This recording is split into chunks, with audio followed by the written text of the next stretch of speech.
Hello everybody and welcome to today's video where I will be talking about this, the 1988 Porsche 944 Turbo S, a car that I honestly believe if it had its engine in the back would now be worth about £250,000, yet you can pick up for the price of a Ford Fiesta ST. And now, the main event. The 944 Turbo has always been a relatively special thing. The garden variety 944 has for a long time been one of the cheapest ways into Porsche ownership, with up until a few years ago, examples being in the classifieds from just a few £100. Yet there are many reasons why this car has always stood out. Just a couple include the fact that this was introduced in 1985 with a big refresh for the 944 as a whole. This means all turbos have the later oval style interior, and it also introduced a new look for the car with an integrated, more rounded front bumper. In fact, the very last naturally aspirated 944, the S2, also adopted this style, so even early turbos actually look a lot newer than they are. The Turbo S was available for one model year only, 1988, and was inspired by the 944 Turbo Cup car. The headline figure was an increase in power from 220 up to 250 horsepower, and this was achieved a couple of ways. A larger turbocharger was fitted, but it actually produces about the same amount of boost as the regular turbo, 0.75 bar or about 11 psi. The difference though is with the engine management, because the regular turbo, after it's reached peak boost, actually drops off significantly as the car's revs increase. With the Turbo S though, it holds maximum boost all the way to 5,800 RPM, which means the car boosts harder for longer, and that can only ever be a good thing. Porsche did not stop there, however. As with most 944s, power was sent to the rear via a 5-speed manual gearbox located in a transaxle configuration. But for the 944 Turbo S, you got a 40% locking differential as standard. The gearbox itself was also uprated, with first and second gear being specially hardened to cope with the extra power and torque. To stop the car, you got 928 S4 brakes at the front. To make it handle better, you got Koni adjustable dampers, the Porsche MO30 sport suspension option as standard. I in fact even have the little tools you need to raise or lower the car, and you even got lightweight forged wheels by Fuchs.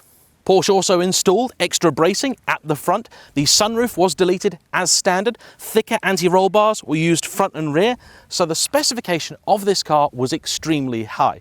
And when you're looking at a future classic, that is a very important thing to consider. More importantly though, is the fact that it all actually works. These cars drive brilliantly. They have sensational feel, they have a very high ability level, and they are a lot of fun. Get one of these on boost, which does take a while. They are very old school, with the Turbo S perhaps being even more old-fashioned in its power delivery than the regular car, and this will never fail to put a smile on your face.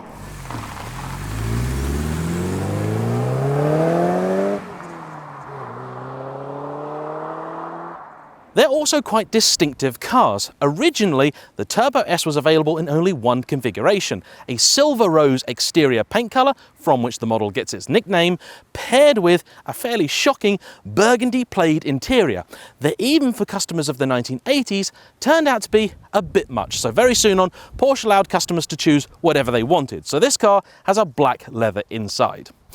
They're also quite rare. Originally, Porsche planned to make about 1,000 of them. However, they did make quite a few more. It's difficult to find an exact number, but the most common one I seem to come across is 1,635, and that's worldwide production, with around 70 allegedly finding their way to the UK in right-hand drive form. That means it's a car you're not going to see all that often.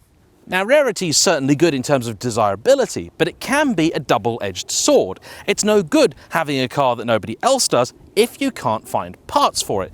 Luckily, the vast majority of the consumables on this car are shared with other models in the 944 lineup, meaning that running one of these doesn't need to be any more expensive than running a regular 944 Turbo. And that's a very good thing. At the time, these were a fairly expensive car, costing 10% more than your regular 944 Turbo. But I think, as you can see, you did get a lot for your money. However, there is one simple and very depressing reason for the relative affordability of these cars now. They aren't 911s. In fact, you could almost make an argument for this actually now being somewhat poor value for money, because a 944 Turbo S is going to cost you a very similar amount to a 928, and that's a car which in period was actually a lot more than even the 911. The 928 is hands down a better GT car, but then it should be. That's exactly what it was built for. It has more space inside, better quality of materials, it's overall more luxurious and has a glorious V8 up the front. But I think this has aged a lot better. The creases you find on a 944 are much more modern than the sort of soft curves of the older 928. This also, I think, is just a better car to drive down narrow country roads. And the 928 always had a reputation for being very expensive to maintain. I'm not going to try and claim that these are cheap, but they are going to be a bit cheaper to keep going than the big V8.